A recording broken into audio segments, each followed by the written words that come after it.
Capítulo 3. Rojo 1. 3 semanas de viaje en un parpaleo es la forma de explicar la velocidad en el pseudoespacio. Quizás es la mejor forma de viajar si se trata de materiales inertes, pero para los seres vivos constituyen dos opciones: o te enfrentas al tedio de un viaje largo de varios días o meses para llegar al destino, o entras a las cámaras de sueño dispersas en la bahía. Para los trabajadores de la nave, esa es la opción que se elige en la gran mayoría de los casos. Después de todo, de no ser así, en cuestión de 5 o 6 viajes de un lado a otro por el territorio habrían acumulado tantos ciclos envejeciendo varios meses cada viaje que para cuando llegaras al séptimo viaje ya no podrías trabajar más. La vida de un obrero común del imperio se puede resumir a simplemente si puede trabajar o no. La mayoría cumple solo con unos contratos muy cortos de apenas unos meses en ciertos puestos de trabajo yendo de un lado a otro del imperio para cumplir con sus tareas. Por eso nadie se puede dar el lujo de estar despierto entre los viajes, incluso los tripulantes oficiales de las naves. Después de todo tienen una trayectoria en línea recta y nada que hacer en un viaje muy largo desde su perspectiva. Según los propios estándares de los contratos, las naves deben de proporcionar estas cámaras para los trabajadores sin ningún costo para ellos, y como garantía de que no hay riesgos de envejecer prematuramente entre trabajos. Por esto mismo va bien usarlas.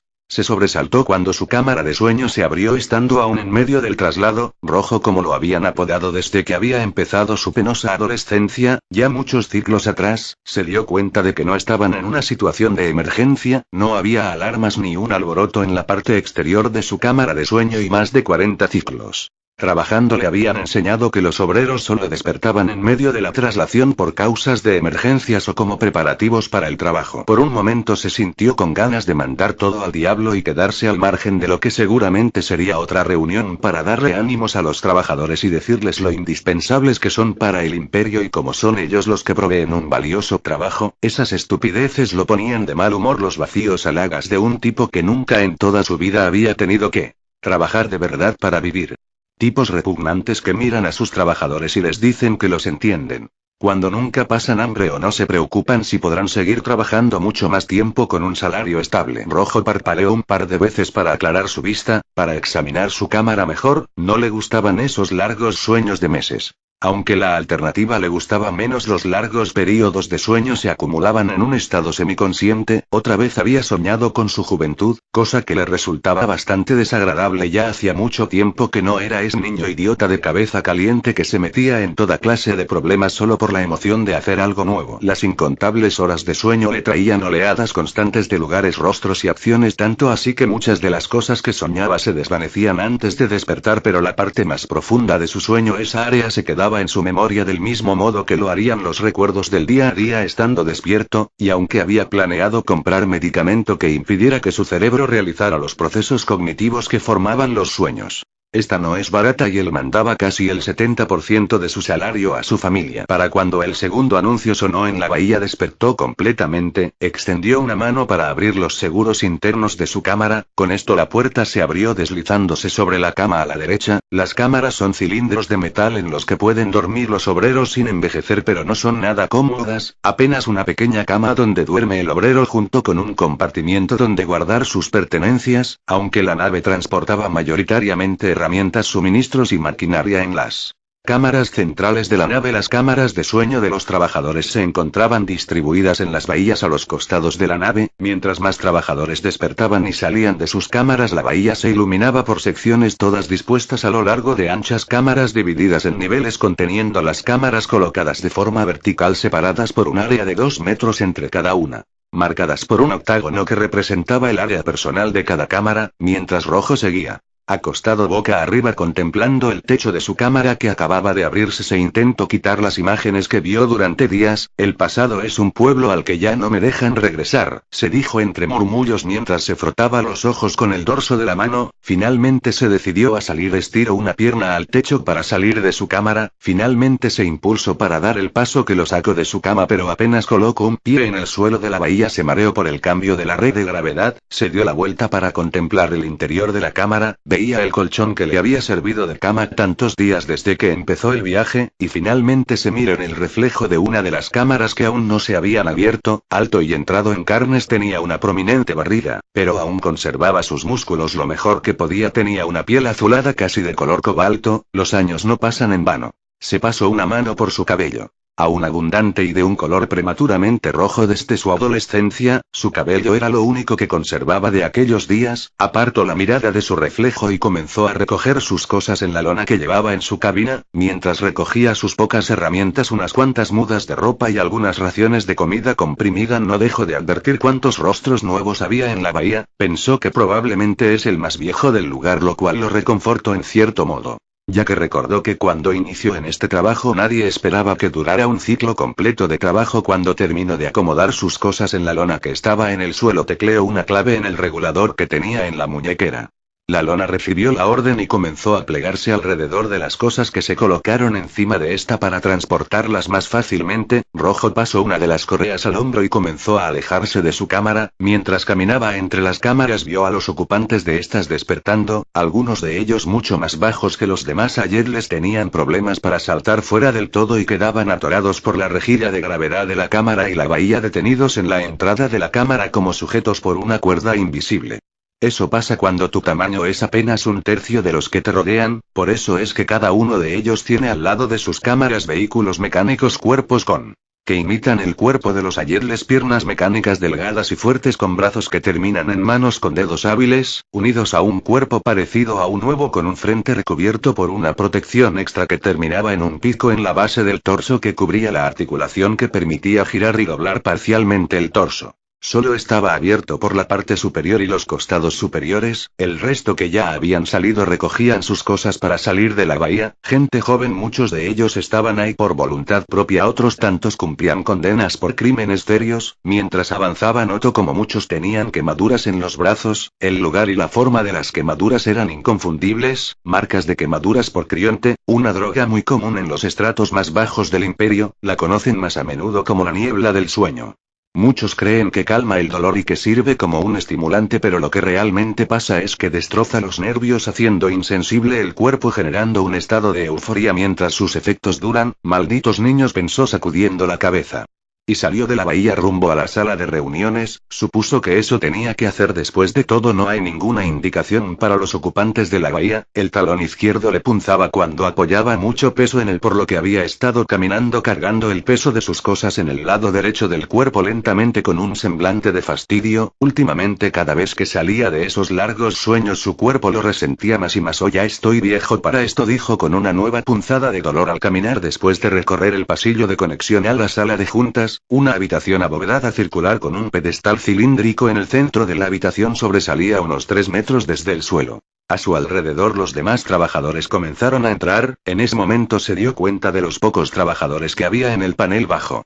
Miró a las paredes de la habitación. Las blancas paredes de la habitación comenzaron a abrirse en huecos espaciados entre sí, formando un cinturón desde los cuales comenzaron a sobresalir palcos que se llenaron rápidamente. Parece que no quieren que nos mezclemos con esos trabajadores, pensó Rojo notando que no reconocía la raza de los palcos. Todos tenían un color rosado. No eran muy altos y la gran mayoría tenía el cabello negro o de un color castaño oscuro. ¿Serán especialistas o consultores seguro? Escuchó Rojo a un lado de él. Un par de Ayerles señalaban a los trabajadores del palco mientras comentaban que seguramente eran los tipos de la bahía de personal del otro lado de la nave. Parece que los jefes no quieren que se mezclen con nosotros, comentó uno de los Ayerles en tono de burla, a lo que su compañero contestó con una risa grave y acuosa como si tuviera fluido en los pulmones. Rojo se dio cuenta que más y más de los trabajadores estaban notando a los de los palcos. La curiosidad, pensó Rojo, no es común que separen a los trabajadores de este modo, puede que sea que ellos lo prefieran así. Rojo ya se había topado antes con algunas razas que tenían ciertas peculiaridades, cosas como no comer lácteos los días libres o no dormir antes de haber podido beber alguna clase de jugo específico. Puede que ellos no. Su pensamiento se interrumpió por la señal de que la reunión empezaría de inmediato. El pedestal del centro de la habitación proyectó 6 pantallas a su alrededor, 3 abajo y 3 arriba, formando una especie de esfera con estas. En las pantallas se veía la imagen de un pilisano, la raza administrativa por excelencia del imperio de Hexagorador, completamente calvo excepto por las pestañas, tenía una piel liza de un color blanco hueso, y 4 ojos de color negro, los cuales estaban los 2 más grandes en el frente y 2 más pequeños en las sienes.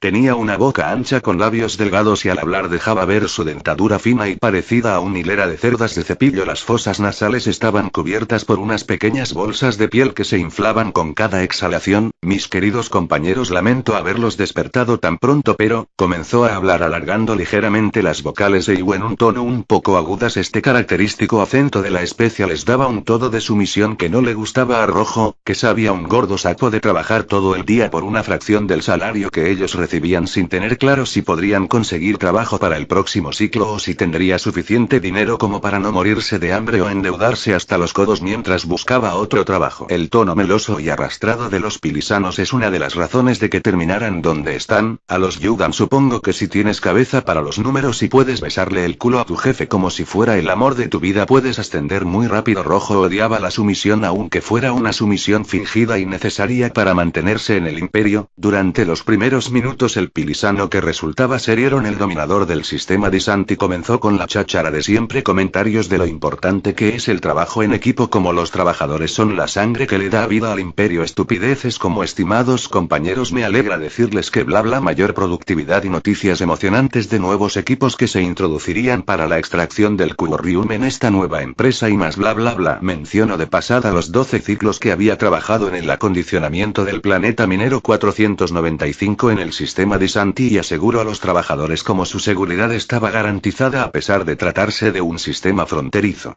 Gracias a las catapultas colocadas en el perímetro y las naves centinelas apostadas a su alrededor y el sistema de defensa de la estación. Cuando por fin empezó a hablar acerca de la reciente destitución de su puesto como dominador para ser Agorim del sistema Disanti al servicio del nuevo dominador de Colenum Yudan, antiguo dominador de los astilleros de Brocales. Este hecho por sí solo era bastante inusual. La casta gobernante del imperio, los Yudan, no solían estar a cargo de sistemas mineros de tan poca importancia, al menos no en persona, pero este se estaría instalando en el sistema en cuestión para supervisar el trabajo en persona. En experiencia propia, Rojo nunca había visto a un Yudan cara a cara y de hecho estar en el mismo sistema que alguno de ellos ya es bastante extraño. Es bien sabido que la gran mayoría están concentrados en la capital o en el anillo medio del imperio, pocos de ellos están en los sistemas fronterizos. Y de pronto lo entendió de Colen.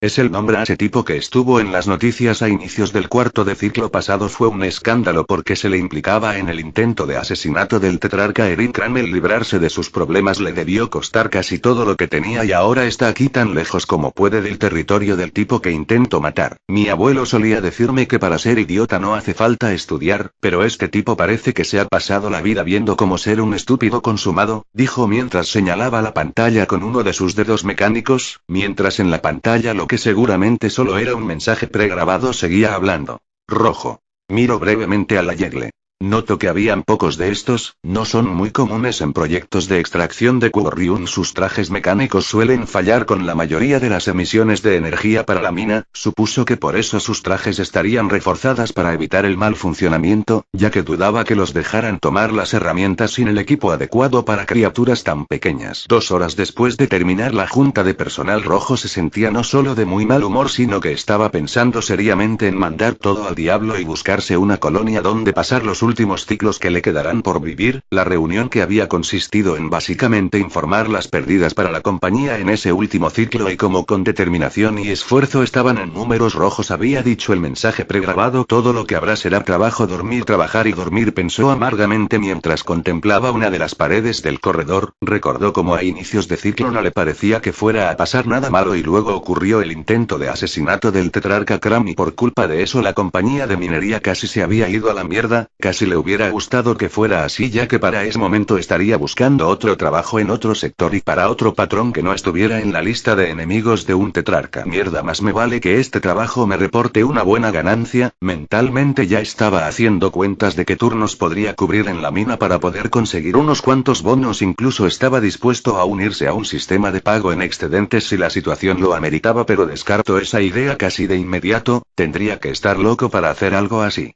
se dijo mientras se rascaba la cabeza y echaba a andar a la sala de desembarque. En la parte central de la nave, la sala de desembarco es una habitación circular que está diseñada para conectarse a las estaciones. Está acondicionada para este propósito, filas y filas de asientos especiales con rejillas reforzadas para ayudar a hacer la transición del pseudoespacio a la realidad están colocadas en el centro de la sala, la cual es una de tantas acomodadas una sobre otra. Al conectar con el puente de desembarque de la estación, estas salas se separarán de la nave para entrar a la estación elevándose hasta la parte interior del puente de desembarque. Rojo tomó asiento, acomodó sus pertenencias y solo por costumbre sujetó las correas metálicas de seguridad a su pecho para evitar algún accidente. Alrededor de él más y más trabajadores estaban tomando asiento, pues sabían que en unas pocas horas llegarían a su destino y nadie querría estar fuera de alguna estación de seguridad cuando el momento llegara. Rojo recordó esa vieja historia de un monitor que estaba caminando por los pasillos cuando llegaron a su destino. El golpe fue tan severo que terminó con los órganos licuados saliéndole por la boca, un espectáculo que no le gustaría presenciar y menos protagonizar. 2 horas después, un anillo octagonal con 2 enormes postes cilíndricos a los costados,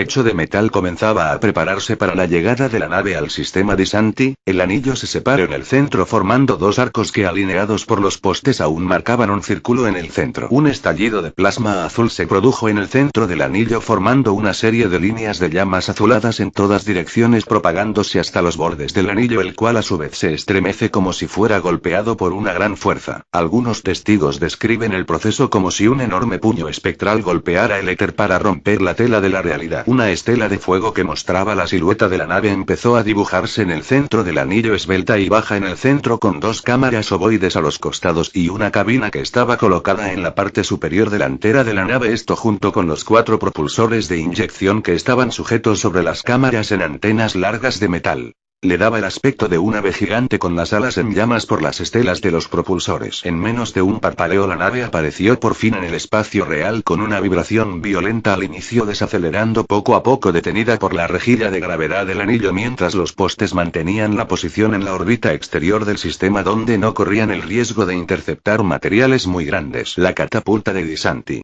estaba preparada por la cantidad de naves que habían estado entrando y saliendo en los últimos días a ese sistema. Algunos transportaban suministros de toda clase, otros trabajadores, otros equipo industrial, pero casi todos eran transporte de personal que decidieron largarse del lugar cuando supieron quién era el nuevo dominador y qué pasado tenía con el tetrarca Kran. Así que de los 15 mundos del sistema solo 3 podrían ser procesados, el resto, por no poseer materiales esenciales en abundancia, fueron demolidos y ahora formaban enormes masas de asteroides de las cuales están siendo extraídas y procesadas todas las materias útiles por medio de los ensambladores. Mientras la nave avanzaba a la estación central, aquí y allá enormes nubes de escombros se dispersaban por las órbitas de sus antiguos planetas. En el interior de estas grandes máquinas trabajaban recolectando los asteroides para procesarlos, refinar los materiales útiles y llevarlos a la estación central, la cual se encontraba en la órbita media del sistema. Los 3 planetas a procesar estaban un poco más cerca del Sol. Más que una sola estructura, parecen una construcción arracimada de estructuras aleatorias, enormes cúpulas en la parte superior que dejaba ver en los costados puertos en forma de arco. Estas son las partes más importantes de la estación, los centros de control y las residencias y lugares de trabajo de los gobernantes del lugar. Justo por debajo de esta, un bloque sólido rectangular horizontal que es la refinería donde se destinan los materiales extraídos de los asteroides que ingresan por los puertos de los costados, enormes conductos cavernosos similares a un panal por los que entra la carga para ya sea ser procesada o almacenada, mientras que la parte central y baja son cientos de torres cilíndricas.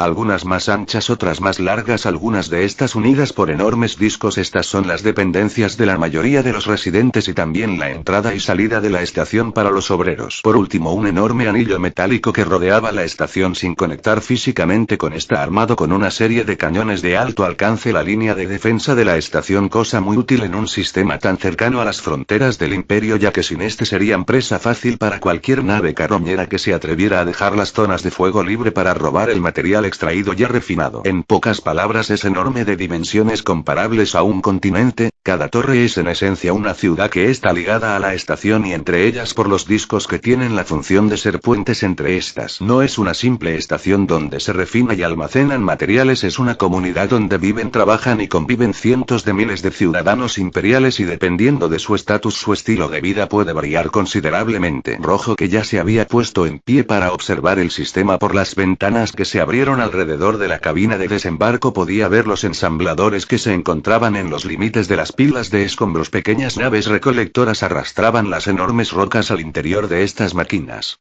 Para separar el material. La modernidad, pensó Rojo recordando que la minería de asteroides antaño, uno de los trabajos más peligrosos y mejor pagados del imperio, se reformó gracias a la inclusión de los ensambladores. Nuevas tecnologías que se han implementado desde hace unos 5 ciclos. Eso lo tengo que reconocer, dijo Rojo en voz baja viendo las máquinas trabajar. Se han esforzado porque estas cosas estén en todas partes, incluso en un lugar como este hay unas cuantas, dijo sabiendo que gracias a esas cosas cientos de millones habían quedado sin trabajo en el imperio. Después de todo, no todo el mundo estaba tan desesperado como para trabajar en un lugar donde podrías ser golpeado por un par de rocas del tamaño de una casa sin ningún tipo de advertencia. Al fin la nave se conectó a la estación. La parte superior de la nave entró en contacto con el puerto colocado en la parte más baja de la estación, haciendo contacto. En la bahía de desembarque. Bitácora del Dr. Jochen. Entrada 4 del viaje. Siguiendo las recomendaciones del primer oficial de la nave, he iniciado un estudio del espécimen encontrado en la nave de vigilancia del capitán Adbroga. Según nos han informado, fue encontrado en el segmentum de la franja R cercano a la zona de fuego libre del territorio de los Lengua Sangrienta. Todo intento de estudiar a la criatura ha sido imposible. Su sangre contiene una particularmente agresiva capacidad de descomposición una vez esta deja su cuerpo, lo que hace imposible un estudio a fondo a no ser que realicemos cirugía exploratoria. Los tripulantes de la nave lo han apodado Yalov,